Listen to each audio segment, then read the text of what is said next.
Hello everyone. ബോണീസ് വ്ലോഗിന്റെ മറ്റൊരു മൾട്ടി ബാക്കർ വീഡിയോയിലേക്ക് എല്ലാവർക്കും സ്വാഗതം. ഇക്കഴിഞ്ഞ ഞായറാഴ്ച നമ്മൾ വിഷ്ണു പ്രകാശ് ആർ പുംഗലിയ VPRPL എന്ന ഒരു കമ്പനിയെ പറ്റി ഒരു വീഡിയോ ചെയ്തിരുന്നു. വളരെ നല്ല റെസ്പോൺസ് ആയിരുന്നു ആ വീഡിയോയ്ക്ക് കമന്റുകളായിട്ടും ലൈക്കുകളായിട്ടും തന്നത്. ഒത്തിരി താങ്ക്സ് ഉണ്ട് അതിന്. ഒത്തിരി പേർ എന്നെ വിളിച്ച് പേഴ്സണലായിട്ട് വിളിച്ച് ഈ കമ്പനിയെ പറ്റി എൻക്വയറി ചെയ്യുകയും മാർക്കറ്റിന്റെ കണ്ടീഷൻസും അതിനെ പറ്റിയൊക്കെ ഡിസ്കസ് ചെയ്യുകയും ചെയ്തിരുന്നു.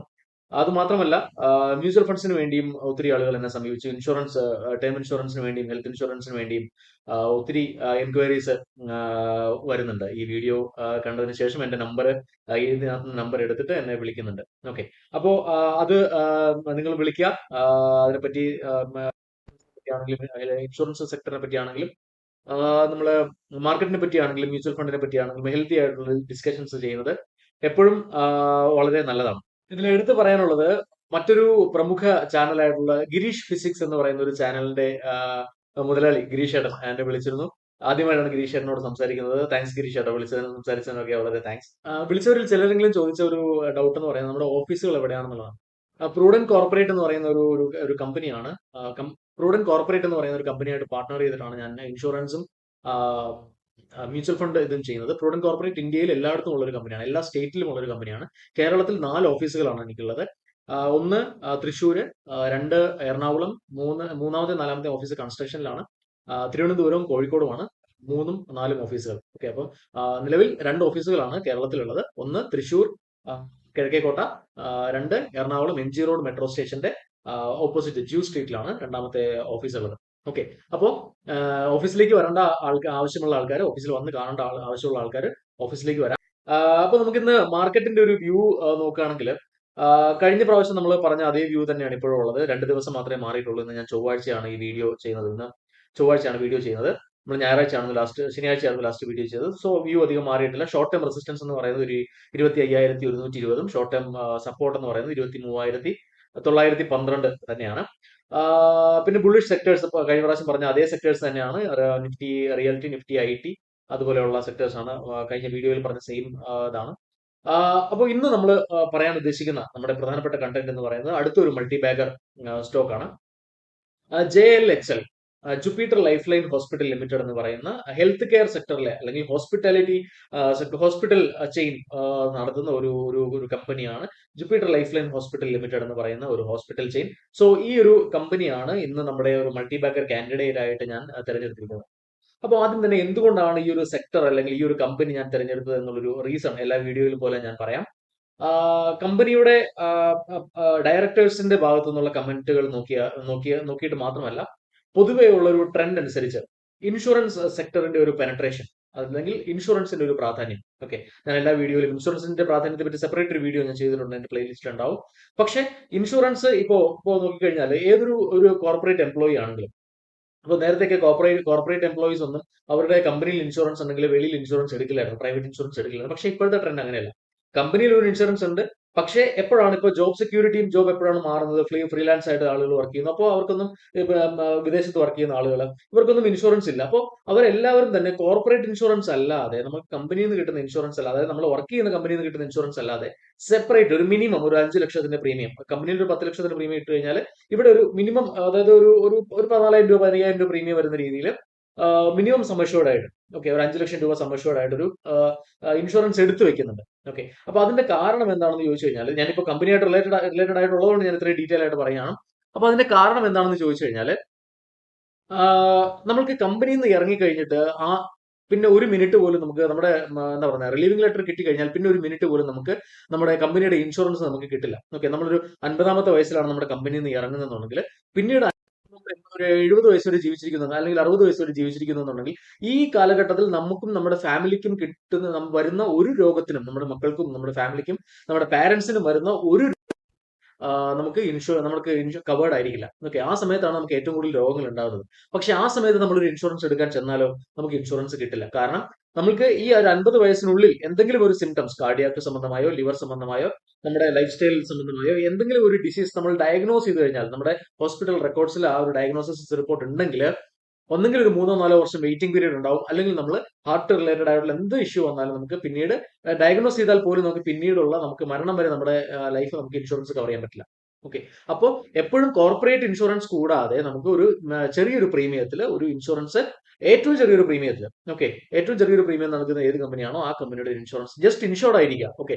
അപ്പോൾ 50 വയസ്സിന് ശേഷം നമുക്ക് നല്ലൊരു ഇൻഷുറൻസ് കമ്പനിയിലേക്ക് മാറാം. ഓക്കെ. ആ പ്രീമിയം കൂടുതലാണെങ്കിൽ കുറച്ച് ആ ഒരു പോർട്ടിങ്ങിന്റെ സമയത്തുള്ള ആ ഒരു ഇൻഷുറൻസ് ഒരു ഹൈക്ക് മാത്രമേ വരുന്നുള്ളൂ. ഓക്കെ. അപ്പോൾ ഈ പറയുന്ന കൂട്ടത്തിൽ എന്റെ ഒരു പരസ്യം കൂടെയാണത്. ഓക്കെ. അപ്പോ ഈ പറയുന്ന പോലെ ആർക്കെങ്കിലും ഇൻഷുറൻസ് എടുക്കാൻ താല്പര്യം ഉണ്ടെങ്കിൽ ഈ പറയുന്ന കോൺടാക്ട് നമ്പറിൽ, ഇമെയിലുള്ള കോൺടാക്ട് നമ്പറിൽ ബന്ധപ്പെട്ട് നമുക്ക് അതിനെപ്പറ്റി സംസാരിക്കാം. മ്യൂച്വൽ ഫണ്ട് മറന്നു പോകല്. നമ്മൾ ഈ ഷെയർ മാർക്കറ്റിൽ ഇൻവെസ്റ്റ് ചെയ്യുന്ന നമ്മൾക്ക് വളരെയധികം ഇമോഷൻസ് ഉണ്ട്. ഓക്കെ. അപ്പോൾ നമ്മളെല്ലാം ഒരു 8-10 വർഷം മാർക്കറ്റിലുള്ള ആളുകളായിരിക്കും. പക്ഷെ ബാധിച്ചിട്ടുണ്ടെന്ന് ചോദിച്ചു കഴിഞ്ഞാൽ വളരെ കുറച്ച് മാത്രമേ ഉണ്ടാവുള്ളൂ. മിക്ക ആൾക്കാരും ലോസിലായിരിക്കും ഉണ്ടാവുക. ഓക്കെ. പക്ഷെ മ്യൂച്വൽ ഫണ്ടിൽ ഇൻവെസ്റ്റ് ചെയ്യുന്ന ആളുകളെ സംബന്ധിച്ചിടത്തോളം അവർ എല്ലാ വർഷവും ഒരു 9%, 12%, 15% ബാങ്കിൽ കിട്ടുന്നതിനേക്കാളും കൂടുതൽ, അതിന്റെ ഒരു ഇരട്ടിയോളം അവർ എപ്പോഴും പ്രോഫിറ്റിലായിരിക്കും വർഷാവർഷങ്ങളിൽ. ഓക്കെ. അപ്പൊ അതിന്റെ കാരണം എന്ന് പറഞ്ഞു കഴിഞ്ഞാൽ മ്യൂച്വൽ ഫണ്ട് പോർട്ട്ഫോളിയോ എപ്പോഴും ഒരു 70-80 സ്റ്റോക്കുകളായിരിക്കും. വെൽ ഡൈവേഴ്സിഫൈഡ് സ്റ്റോക്കുകളായിരിക്കും, well managed, well qualified mutual fund means portfolio managers ആയിരിക്കും ഓരോ മ്യൂച്വൽ ഫണ്ടിലും ഉണ്ടാവുക. അപ്പൊ അതിൽ ഏറ്റവും മിടുക്കന്മാരായിട്ടുള്ള മാനേജേഴ്സ് നമ്മൾ ഹാൻഡ് പിക്ക് ചെയ്തിട്ട് അതിൽ നമ്മൾ കൊണ്ട് ഇടുകയാണെന്നുണ്ടെങ്കിൽ ഉറപ്പായിട്ട് നമ്മുടെ പോർട്ട്ഫോളിയോ ഗ്രോ ചെയ്യും. കഴിഞ്ഞ വർഷങ്ങളിൽ നമ്മുടെ ഇൻഡിവിജ്വൽ ഷെയർ മാർക്കറ്റ് ഇൻവെസ്റ്റേഴ്സിന്റെ പോർട്ട്ഫോളിയോനേക്കാളും ഗ്രോത്ത് മ്യൂച്വൽ ഫണ്ടിന് കൊടുക്കാൻ സാധിച്ചിട്ടുണ്ട് കഴിഞ്ഞ വർഷം. കാരണം ഒരു ഫിനോമിനൽ ഇയർ ആയിരുന്നു കഴിഞ്ഞ വർഷം. അപ്പോൾ വരാനിരിക്കുന്ന വർഷങ്ങളും ഇന്ത്യയുടെ ഗ്രോത്ത് വളരെയധികം ഒരു ഒരു വളരെയധികം നമ്മൾ വളരെയധികം ഗ്രോത്ത് എക്സ്പെക്ട് ചെയ്യുന്നുണ്ട്. അപ്പോൾ മ്യൂച്വൽ ഫണ്ട് പോർട്ട്ഫോളിയോയിൽ വളരെയധികം ഗ്രോത്ത് എക്സ്പെക്ട് ചെയ്യുന്നുണ്ട്. നിങ്ങൾക്ക് താല്പര്യമുള്ളവർ ഈ നമ്പറിൽ കോൺടാക്ട് ചെയ്യാം. ഇത് എന്റെ ഒരു പരസ്യമായിട്ട് കാണല്ല, ഞാൻ ഇൻഷുറൻസ് സെക്ടർ പറഞ്ഞപ്പോൾ ഇതൊരു പറഞ്ഞു പോയതാണ്. ഓക്കെ. പരസ്യമായിട്ട് കണ്ടാലും കുഴപ്പമൊന്നുമില്ല, 2 മിനിറ്റ് എടുത്തുള്ളൂ. ഓക്കെ. ഓക്കെ. അപ്പോൾ ഈ back to JLH, Jupiter life line hospital എന്ന് പറയുമ്പോൾ ഞാൻ പറഞ്ഞു ഹെൽത്ത് കെയർ സെക്ടറിലുള്ള ഒരു കമ്പനിയാണിത്. 2007 ഈ ഒരു Jupiter life line hospital incorporate ചെയ്ത് നിലവിൽ വന്നത്. മാർക്കറ്റ് ക്യാപ്പ് എന്ന് പറയുന്നത് 10,320 കോടി രൂപ മാർക്കറ്റ് ക്യാപ്പ് ഉണ്ട്. ഓക്കെ. നമ്മൾ കഴിഞ്ഞ പ്രാവശ്യം വിഷ്ണു പ്രകാശ് നമ്മൾ പറഞ്ഞപ്പോൾ 3000 സംതിങ് കോടി ഉണ്ടായിരുന്നുള്ളൂ, സ്മോൾ ക്യാപ്പ് ആയിരുന്നു.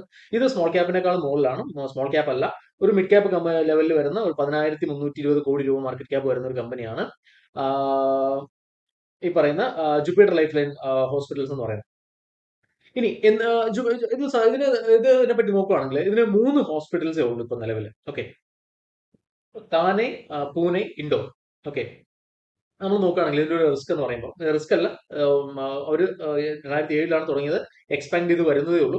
വെസ്റ്റേൺ ഇന്ത്യയാണ് ഇവരുടെ ഒരു ടാർഗറ്റ് ഏരിയ. ഓക്കെ. വെസ്റ്റേൺ ഇന്ത്യയിൽ ഇപ്പൊ ഇവരുടെ ഒരു ഫ്യൂച്ചർ പ്രോജക്ട്സ് നോക്കുകയാണെങ്കിൽ പോലും ഡോംബിവിലി എന്ന് പറയുന്ന മുംബൈയിൽ തന്നെ, മഹാരാഷ്ട്രയിൽ തന്നെ ഒരു ഒരു ഒരു സ്ഥലത്താണ് ഇവര് ഈ പുതിയൊരു പ്രോജക്ട്, ഡോംബിവിലി പ്രോജക്ട്. അത് 2026 അല്ലെങ്കിൽ 2025 last quarter, calendar year last. Okay. 2025 last അല്ലെങ്കിൽ 2026 തുടക്കത്തിൽ ഇത് ഒരു ഓപ്പറേഷനിലാവുമെന്നാണ് പറയപ്പെടുന്നത്. അപ്പൊ ഈ ഒരു കമ്പനീനെ പറ്റി എനിക്ക് ഒരു ബുള്ളിഷ്, ഇപ്പൊ ആസ്റ്റർ മെഡിസിറ്റി ഉണ്ട്, നാരായണ ഹൃദയാലയം ഉണ്ട്, മാക്സ് ഹെൽത്ത് കെയർ ഉണ്ട്. അപ്പൊ അങ്ങനെ ഒത്തിരി ഹോസ്പിറ്റൽ ചെയിൻസ് നമ്മുടെ മുമ്പിലുണ്ട്. ഓക്കെ. പക്ഷേ കാവേരി മെഡിക്കൽ മിഷൻ ഹോസ്പിറ്റൽ ഉണ്ട്. അപ്പോൾ എന്തുകൊണ്ടാണ് ഞാൻ ഇതിലേക്ക് വരാനുള്ള കാരണം എന്ന് പറഞ്ഞാൽ, ഒന്ന് ചാർട്ട്, രണ്ടാമത്തത് ഇവരുടെ ഒരു അഗ്രസീവ് ആയിട്ടുള്ള മാനേജ്മെന്റിന്റെ വളരെ അഗ്രസീവ് ആയിട്ടുള്ള അവരുടെ എന്താ പറയുന്നത്, ക്യാഷ് അധികം വിഡ്രോ ചെയ്യാണ്ട് അടുത്ത പ്രോജക്റ്റിന് വേണ്ടി one after another project. Okay. ഇപ്പൊ ദോംബിവിലി പ്രോജക്റ്റിനോട് ചേർന്നിട്ട് വരുന്ന ഒരു പ്രോജക്റ്റാണ്. പൂനെയിൽ തന്നെ ഹോസ്പിറ്റൽ എക്സ്പാൻഷൻ അവർ ലക്ഷ്യം വെച്ചിട്ടുണ്ട്. ആ ഒരു എക്സ്പാൻഷൻ റെഗുലേറ്ററി ക്ലിയറൻസ് ഒക്കെ അവർ ഈ ഒരു മഹാരാഷ്ട്ര ഇലക്ഷൻ കഴിയാൻ വേണ്ടി അവർ വെയിറ്റ് ചെയ്യായിരുന്നു. അപ്പോൾ ഇനി ഇലക്ഷൻ കഴിഞ്ഞ് റിസൾട്ട് വന്നപ്പോൾ ഇനി ഇപ്പോൾ ആ പ്രോജക്റ്റിന്റെ 2 പ്രോജക്ട് പാരലായിട്ട് നടന്നു പോവാണ്. ഓക്കെ. അപ്പോൾ അഗ്രസീവ് മാനേജ്മെന്റ്, ഒരു വെൽ മാനേജ്ഡ് ഒരു ഹോസ്പിറ്റൽ ചെയിൻസ് ആയിട്ടാണ് എനിക്ക് തോന്നിയിട്ടുള്ളത്. ഹോസ്പിറ്റൽ ചെയിൻ എന്ന് പറയാൻ വേണ്ടി ഇവർ ഡെവലപ്പ് ചെയ്ത് വരുന്നേ ഉള്ളൂ. അപ്പോൾ അതിനെപ്പറ്റി ഞാൻ പറയാം.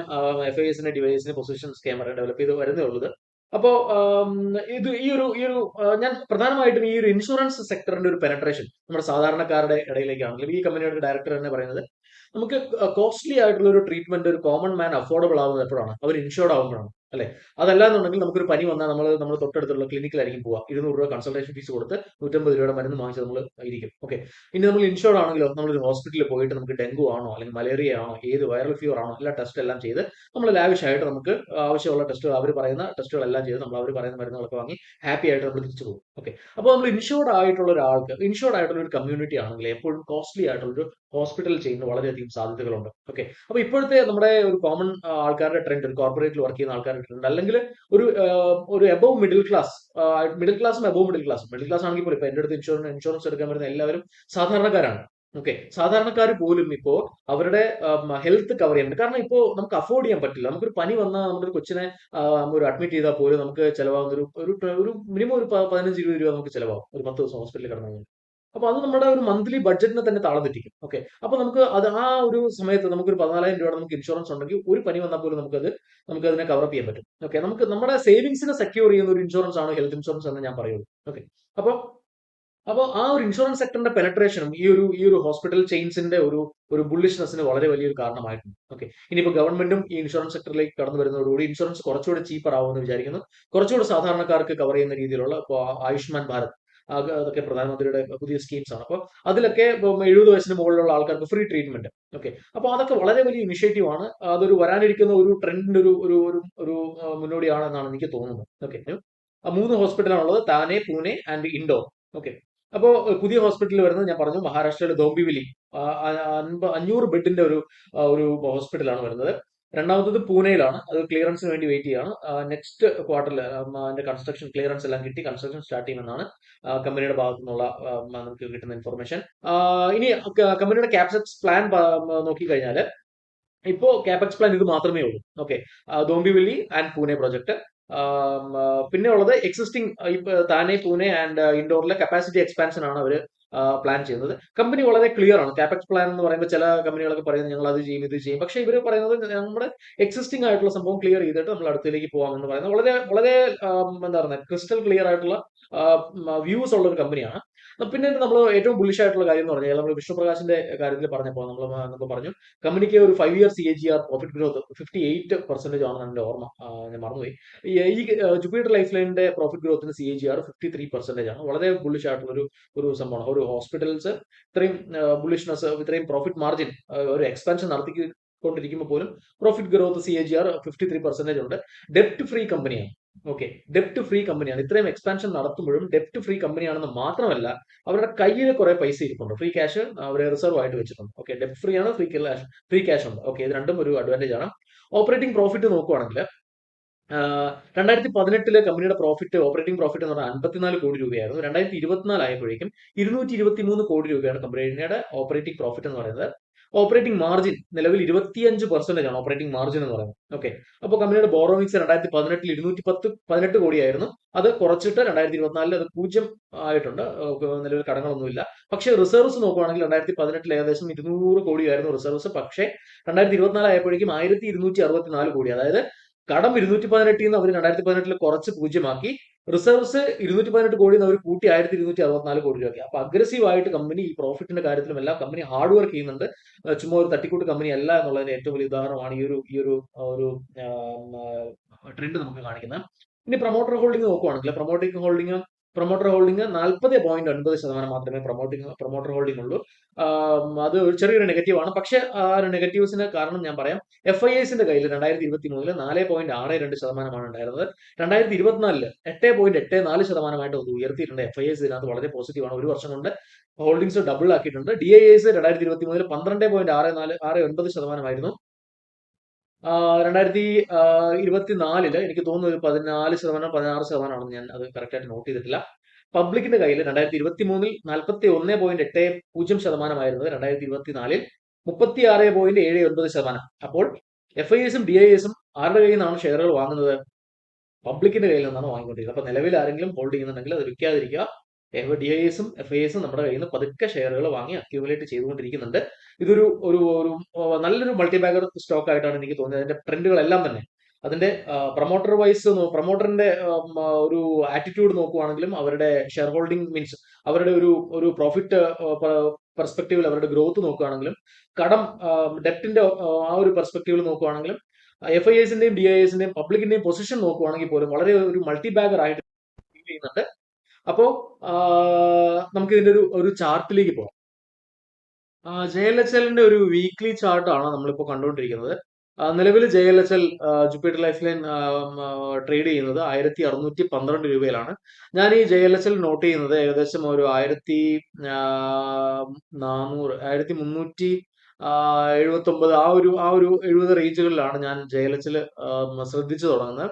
അതൊരു ബ്രേക്ക്ഔട്ട് കഴിഞ്ഞിട്ട് അതൊരു കൺസോളിഡേഷനും കഴിഞ്ഞ് അത് മുകളിലേക്ക് പോയിട്ടുണ്ട്. 1612 നിലവിൽ JLHL ട്രേഡ് ചെയ്യുന്നത്. അത് താഴോട്ട് വരാനുള്ള സാധ്യത ഉണ്ടോ എന്ന് ചോദിച്ചു കഴിഞ്ഞാൽ നമുക്കൊന്നും ഒരു ഉറപ്പിച്ച് പറയാൻ പറ്റില്ല. അപ്പോ നമുക്ക് വളരെ അധികം നിലവിൽ കൺസിഡർ ചെയ്യാൻ പറ്റുന്ന ഒരു സ്റ്റോക്ക് ഷെയർ പാറ്റേൺ ആയിട്ടാണ്, അല്ലെങ്കിൽ ഒരു ചാർട്ടായിട്ടാണ് എനിക്ക് JLHൽ തോന്നുന്നത്. നല്ലൊരു ഇതിന്റെ അപ്പോൾ കഴിഞ്ഞ പ്രാവശ്യം വീഡിയോ ചെയ്തപ്പോൾ ആളുകൾ ചോദിച്ചു, മറ്റ് യൂട്യൂബ് ചാനൽ പറയുന്നത് പോലെ നിങ്ങൾക്കൊരു ടാർജറ്റ് പറഞ്ഞൂടെ എന്ന് ചോദിച്ചു. നമ്മളിതൊരു ലോങ് ടേമിലേക്ക് ഒരു ഹോൾഡ് ചെയ്യുന്ന ഒരു സ്റ്റോക്ക് ആയതുകൊണ്ട് നമുക്ക് ടാർജറ്റ് പറയാൻ പറ്റില്ല. നമുക്കൊരു മൾട്ടി ബാഗർ എന്ന് മാത്രമേ പറയാൻ പറ്റുള്ളൂ. അതൊരു 100% ആവാം, 200% ആവാം. അതൊരു മൾട്ടി ബാഗർ ആണ്. അതൊക്കെ നമ്മുടെ ഇൻഡിവിജ്വൽ തീരുമാനങ്ങളാണ്. നമ്മൾ ഷെയറുകൾ എപ്പോൾ വാങ്ങണം, എപ്പോൾ വിൽക്കണം എന്നുള്ളത് പ്യൂർലി പേഴ്സണൽ ആണ്, നിങ്ങളുടെ തീരുമാനമാണ്. ഒരു ലോങ് ടേം ആയിരിക്കും എപ്പോഴും നല്ലത്. ലോങ് ടേം എന്നുള്ളത് എല്ലാവരുടെയും പേഴ്സണൽ പെർസ്പെക്റ്റീവ് ആണ്. ലോങ് ടേം എന്നുള്ളത് എത്രയാണ്, ഓരോരുത്തരുടെയും കാശിന് ആവശ്യം ഡിഫറെന്റ് ആണല്ലോ. ഓരോരുത്തരുടെ കയ്യിലിരിക്കുന്ന ഫിനാൻഷ്യൽ പൈസയും ഡിഫറെന്റ് ആണ്. അപ്പോൾ ലോങ് ടേം എന്നുള്ള ആ ടൈം ഫ്രെയിം ഓരോരുത്തർക്കും ഡിഫറെന്റ് ആണ്. അപ്പോൾ നമുക്ക് ഒരു ഡിഫൈൻ ചെയ്യാൻ പറ്റില്ല ലോങ് ടേം എന്നുള്ളത്. എനിക്ക് ലോങ് ടേം ഒരു 3 വർഷമാണെങ്കിൽ നിങ്ങൾക്ക് ചിലപ്പോൾ 5 വർഷം ആവാം, ചിലർക്ക് 1 വർഷം ആവാം. അപ്പോൾ നമ്മുടെ ഒരു പ്രോഫിറ്റ് ഒരു ആറ്റിറ്റ്യൂഡിനെ ഡിപ്പെൻഡ് ചെയ്തിരിക്കും അത്.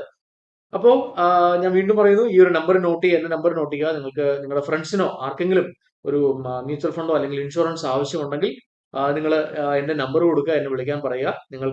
എനിക്ക് ചെയ്തു തരാൻ പറ്റുന്ന സപ്പോർട്ട് ഈ ഒരു ലീഡ് എനിക്ക് തരിക എന്നുള്ളതാണ്. പിന്നെ നമ്മുടെ ചാനൽ സബ്സ്ക്രൈബ് ചെയ്യുക, ലൈക്ക് ചെയ്യുക, ഷെയർ ചെയ്യുക, കുറെ ഒത്തിരി ആൾക്കാർക്ക് ഷെയർ ചെയ്യുക. നിങ്ങളുടെ അഭിപ്രായങ്ങൾ മറക്കാതെ, നിങ്ങളുടെ സംശയങ്ങൾ, നിങ്ങളുടെ അഭിപ്രായങ്ങൾ മറക്കാതെ നിങ്ങളുടെ ഈ ഒരു കമന്റ് ബോക്സിൽ കൊടുക്കുക.